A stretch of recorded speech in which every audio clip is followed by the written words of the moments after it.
Hello guys, for today's video guys, magluluto tayo ng ginataang langka. Yan. Ulam namin ngayong tanghali. Guys, good morning sa inyo guys. Guys, nilalagyan ko na ng paminta ng ating ginataang langka.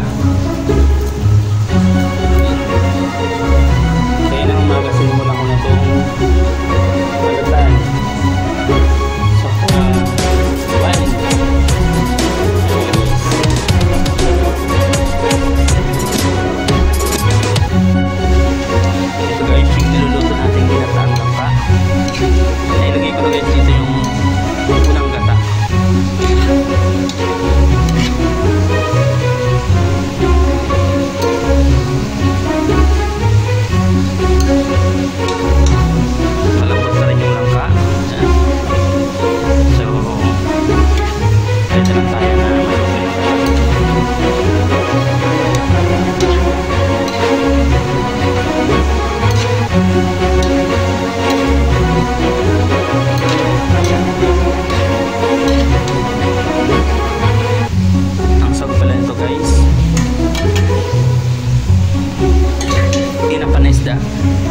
So ito na nga guys, nilagay ko na ating tinapang isda.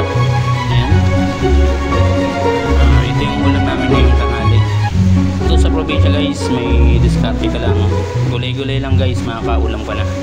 Marami namang gulay sa kapitbahay, manghingi ka lang. Nabibigyan ka na, hindi katulad sa Manila guys na bibilin mo lahat ng lulutuin mo. Ayan guys, walang libre. Dito at least kahit paano parehas lang yung presyo ng bilihin. Pag sa probinsya, may mga gulay ka na pwede mong iulam.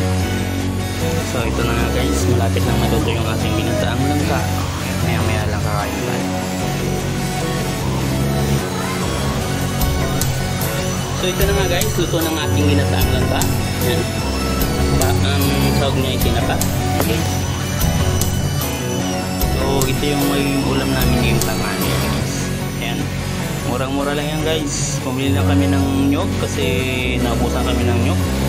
10 pisong nyog saka yung tinapa guys, yung may kamahalan, 3 piraso lang, 30. Ayan. Pero itong gulay na to galing to sa kapitbahay guys. So yun guys, tapos na kami kumain guys. Tingnan nyo naman yung pinagkainan guys. So, simut sarap. Ewan ko sa kanila masarap. Kumusta yung lasa ng gulay? Gaano kasarap kung i-rate mo siya ng 1 to 10?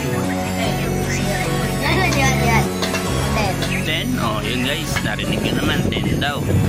Ibig sabihin guys, hindi ako marunong magluto ng gulay. Ayun nga guys. Bye-bye.